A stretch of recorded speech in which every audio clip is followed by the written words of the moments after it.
Anyway, so this is a fireside chat between Nick and myself. Really fireside. Yeah. That's what you say I when you know, actually... What? but you're really putting me on the spot here. Yeah, but that's fine. So I asked Nick to come on to have a chat with me in terms of things that he has always wanted to ask me about, you know, our past, our heritage, potentially our hope for the future, whatever it may be. The thing is that whatever's topical on his mind at this present moment. Now, one of the things that is important to me, as you know, is that I believe that it's very important for us to make sure that we're not just transferring financial wealth to future generations, but at the same time, we are looking at how we can actually transfer emotional wealth. Because I believe that without the transfer of emotional wealth, that financial wealth may or may not be there in the future. It may just be like we've been talking about a certain individual in terms of how they're managing their wealth, and the thing is that we are concerned about certain people in our family as to how they look after themselves and how capable they are. So that's where I think the time that we spend and invest in understanding what is important to us, what our core values are, what our core beliefs are, that needs to be passed on is super important. Would you not agree? Yeah, agreed. Couldn't have said it better myself. Thanks, mate. That's all right. So what do you want to know? Tell me about what life in Singapore was like. What the family was like all back then. Right? Yeah, so good one. So I was born in Singapore in 1974. And I spent the first 9 years of my life there. And to be honest, I was probably a spoilt little kid. My grandfather, your great-grandfather, well and truly spoilt me because I'm the eldest grandson in an Asian family, and that meant a lot to him. For us who are Chinese, being the firstborn boy meant that your surname or your family name continues, right? So when you came along, that meant a lot to him as well, because and the story goes that when he first carried you probably wouldn't remember this, but you were only about 6 months old. When he first carried you, he had the biggest smile on his face that everyone had never seen before, right? Because it meant a lot to him to see you and to hold you in his arms. And for him as a great grandfather, that is something that is it's like for Asians, it means that they're very blessed to have seen their great grandchildren. Okay, but anyway, to go back to your question, yes, I think I was spoiled. We lived a very, very blessed life in Singapore.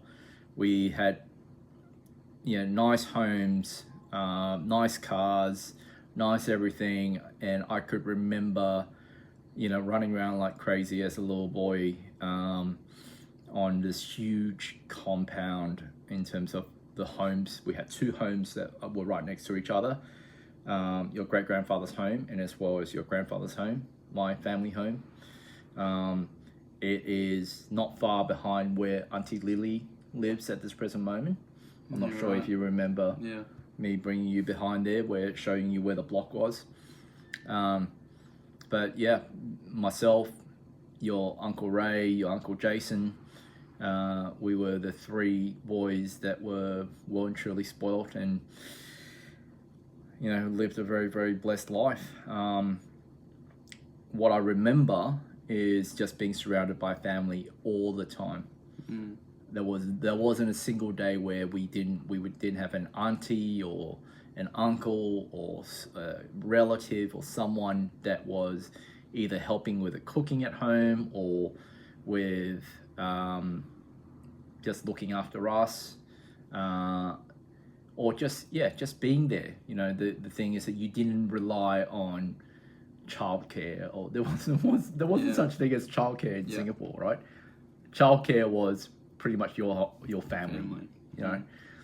And that was interesting because the thing is that it meant that you were loved, you were cared for, but you were there every time with someone in your family, Yeah, wow. right? And yeah, and I and the little bit I remember of school, I can't remember all that much of school. There was a kindergarten I remember that was not far from us that I went to. I believe it was called Zion Kindergarten, and then the school that we went to was a Chinese school. The thing about that particular Chinese school, I can't remember the name of the school. Unfortunately, you have to ask your granddad. The one thing that I remember about that school was the fact that I knew that your great grandfather had donated a lot of money to that school. He was like the chairman of the school, or chairman of the school board. And it wasn't until after I came across his interview that he did with the Sound Archives of Singapore that I understood why education meant so much to him, right? And why he donated so much money to schools and as well as building schools back in China, in his hometown. Okay, because he actually believed that your great grandfather Ang Kiong Lan, he actually believed that education was what was going to build Singapore as a nation, right? And look at it now. Yeah. Wow. It's absolutely phenomenal in terms of it being a success story, right? I hate to say this, but if you compare it to Malaysia, you can see the big difference between the two countries, right? Malaysia being so resource rich and Singapore being so resource poor, but being so much more advanced, right, than where Malaysia is. It's like chalk and cheese, right? But coming back to what I was saying before, your great-grandfather really genuinely believed in education. He himself was self-taught, right? He didn't have any formal education. And so for him to build a nation, he wanted to make sure that it was built on the foundation of education. Yeah, wow. There you go. Yep. Interesting. And why'd you guys come to Australia?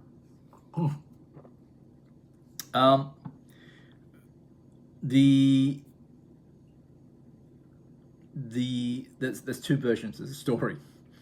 So, our family business was expanding, and one of the arms of the family business was in property development, and that led us to developing hotels and other properties here in Australia. So your grandfather was responsible for looking after a number of those investments. We've built, the Regent Hotel in Sydney, and so that was a big project, and so we had that opportunity to, we as a family had that opportunity to move across to Australia. Now, secretly, I think that my mum, your grandmother that you never got to meet, wanted to make sure that your uncles and I never had to go through national service in Singapore, right? Because all the boys in Singapore had to do national service if you're a citizen of Singapore. Yeah. So secretly, I think that my mum, your grandmother wanted to make sure that there was some way that we didn't have to go through the trauma in her eyes of doing national service, even though in hindsight I think that it wouldn't have been such a big deal. I don't think. Yeah, right. Yep. There you go. Did you know that? No, I didn't actually. Well, there you go. That's the purpose of this particular recording. Yeah, no, that's very interesting. Mm. Damn. And then I guess so schooling. So you're at Cranbrook. Is that right? Yeah. So I first started my first year in Australia in 4th class in Cranbrook. I was you might have heard before this story that I was the only full Asian kid in my year Yeah. in fourth class. The only other half Asian kid was, Uncle T-san, my very, very good friend, one of my best friends from school. We didn't really know each other, and our paths didn't really cross when we were at junior school, to be honest.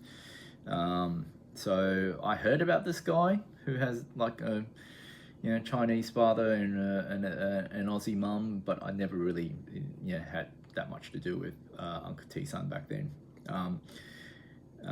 So I grew up most of my junior school days being the only Chinese kid in the whole year, and it wasn't until high school where I started to see a few more Indonesians and Hong Kongese, people from Hong Kong who were escaping Hong Kong after the British handed back Hong Kong to China.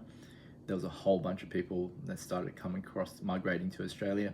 That's where we started seeing more Chinese kids in the year.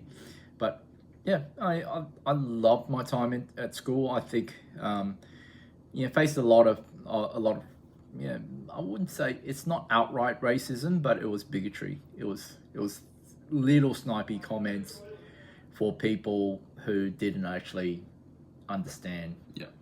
Right, and not used to seeing someone that was different to them. Yeah. So my only way to combat that was to make sure that I became more Aussie than most Aussies. Yeah. I got into cricket. I still love cricket. I still play cricket, as you know. And I knew, the Aussie team back to front. My very first captain, so to speak, was Alan Border back then. That when I first started following cricket, but just throwing myself into the deep end of being, all things Australian. Yeah. And the thing that took time to become Aussie, more Aussie, was my accent. I spoke with a very strong Singaporean English accent when I was, in fourth class or in junior school, all the way through to maybe even first couple of years of high school. In my own anecdotal research, I think that most people, who migrate across to Australia don't really lose their accent until, they're about 13, 14, 15. Yeah, right. But that means that they would have, if they move to Australia beyond that, they generally don't lose their accent. Yeah, jeez. But you've lost it completely. I wouldn't say I lost it completely. I can still speak Singlish when I need to. Yeah. Right. I guess fast forward today. Why do you do what you do? What's the purpose? What a great question, Nick. Why do I do what I do? It's, for me, having been a small business owner who knows how challenging it is to run a small business with a young family, and facing, a lot of demands and pressures. Had both you and your brother attend private school. We talked about that earlier today. So there was financial pressures there. Then, obviously from a relationship perspective, your mum and I, we didn't always see eye to eye. So there was relational pressures there, but that's a large contributing factor of that was to do with the business and, not being as stable and financially secure as we both wanted it to be. I understand those issues. I understand how hard it is to run a business, look after your family, be there for your kids, and as well as, not to mention look after yourself. Would I change anything? Yeah, there's plenty of things I would have changed. What I wouldn't change is the time that I spent with both you and Ethan. If you think about the hours that we spent together, either taking you to sports or helping you learn how to drive. You know, you never let you fudge any of your logbook. Yeah. Yeah. Not a single minute. Not a single minute, correct. You know, but that wasn't because I wanted to shortchange or shortcut your learning process or, you know, getting you to your P's. It was more to do with the fact that, you know, it was an opportunity for you and I to spend time together. Mm. You know, we took a drive down to, where did we drive to? South Coast. South Coast. Yeah, we went. Coast. Where did we go? We took a drive to Waves, Yeah, Wollongong. Wollongong. See, that was another property your grandfather built. Yeah. You know, La Perouse. Where else? Did we drive to Canberra? No. No, I think that was Ethan. Yeah. That would have been Ethan. But anyway, so stuff like that. The thing is, you know, a lot of parents don't have that luxury. The thing is that they have so much time that they need to spend at work that they end up having to pay for a driving instructor to do most of that. Now, there is a need for driving instructors, don't get me wrong, but the thing is that, you know, the vast amount of time that you would have spent on your L's would have been with me. Mm. Yeah, sure. I don't know how much you spent with Mum, but that would have been only a small percentage, I'd say. Yeah, She couldn't actually bring herself to be in your car, I don't think. fair enough. Probably still don't. It's a tough ask. But yeah. So going back to your question, what fast forwarding to today, why do I do what I do, is because I know how hard it is for small business owners, and I want to make sure that they are given the best possible support.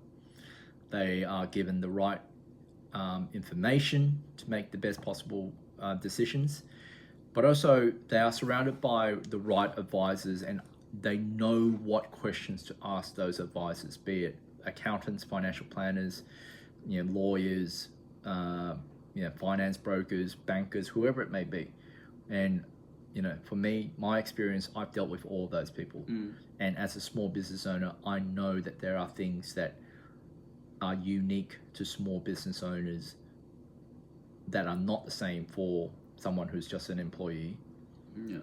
You know, that not all professional advisors, unfortunately, understand or bother challenging, which is the other thing. The thing is that if you don't bother challenging, you know, what's